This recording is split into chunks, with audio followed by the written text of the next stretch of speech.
Hey everybody, my name is Taylor Glenn and this is my channel Taylor Tries, where I try new things and I try to teach you new things. And today I'm going to teach you how to do a scissor catch.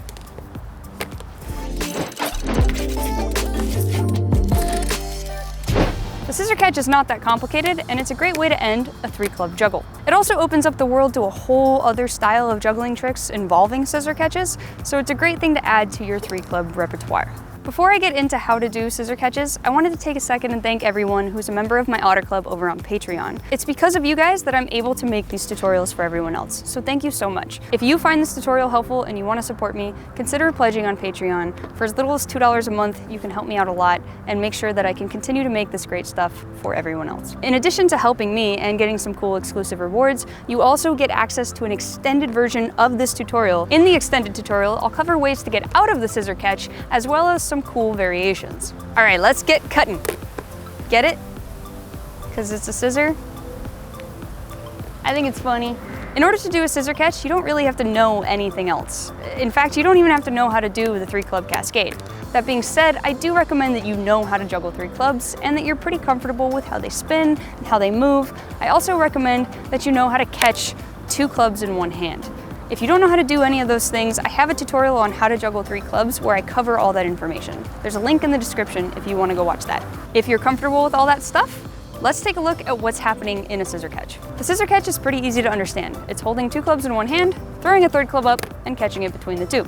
Let's break that down step by step. So the first part of a scissor catch is the grip. If you watched my 3-club tutorial, you'll know that there are 2 grips that you use when holding 2 clubs in one hand. The first is regular or standard grip, where the inside club is on top of the other club. The second is circus grip, where the inside club is underneath.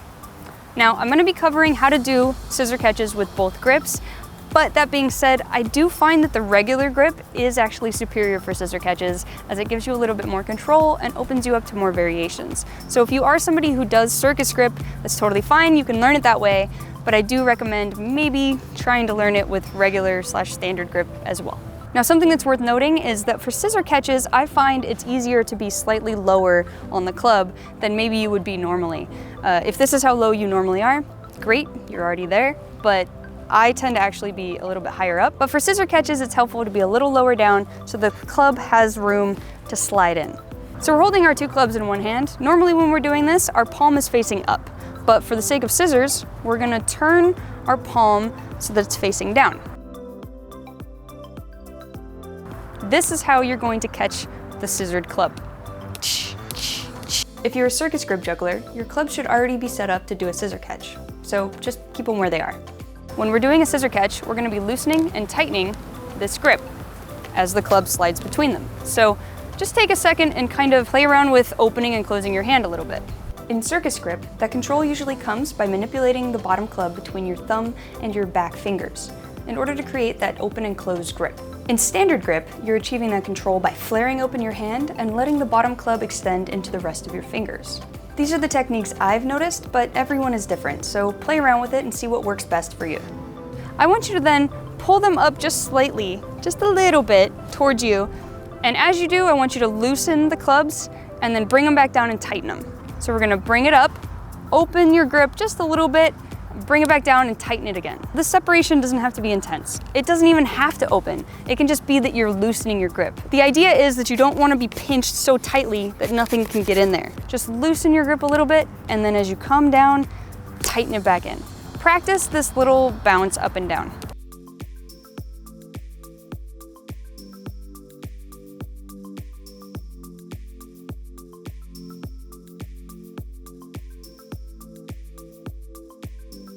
Once you feel comfortable with that, let's pick up that 3rd club.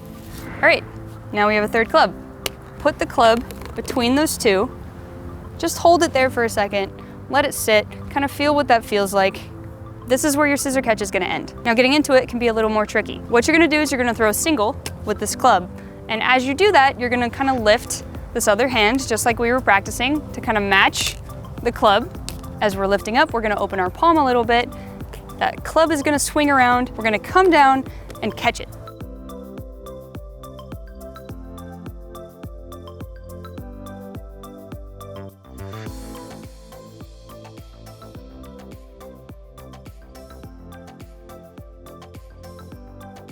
Most of us don't have perfect aim when we're doing scissor catches, so it's not uncommon to end up kind of catching this a little bit lower down from the knob. What then happens is that you loosen a little bit and you let it slide all the way down so it catches at the knob. So just keep practicing it. Eventually you'll figure out how loose and how tight to hold those two clubs so that it slides perfectly into place. Next, I want to touch briefly on how to get in and out of scissor catches. So we're going to start by just juggling the 3-club cascade, and then you're going to simply stop just like you normally would. You're going to collect 2 clubs in one hand, you're going to turn your hand over, you're going to throw that 3rd club up with a single and catch it into the scissor catch. From here, to get out of it, we're going to let the club swing back a little bit, and we're going to throw the club up, catch it with the other hand, and continue juggling from there.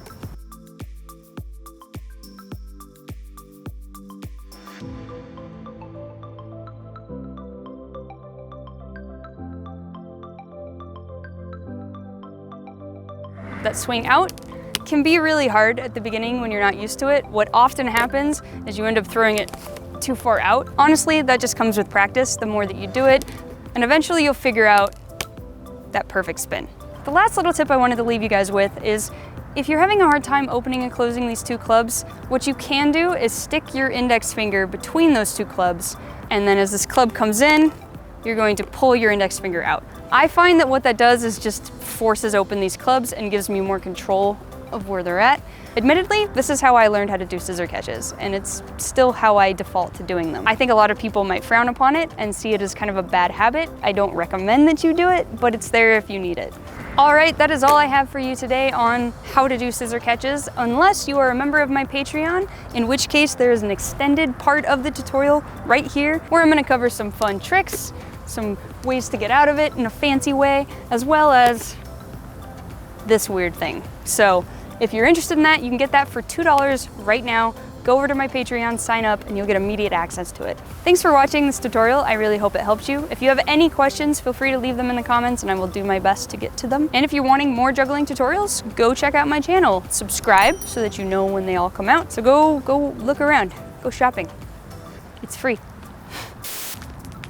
No making noise, squirrels. We talked about this last time. I'm watching you.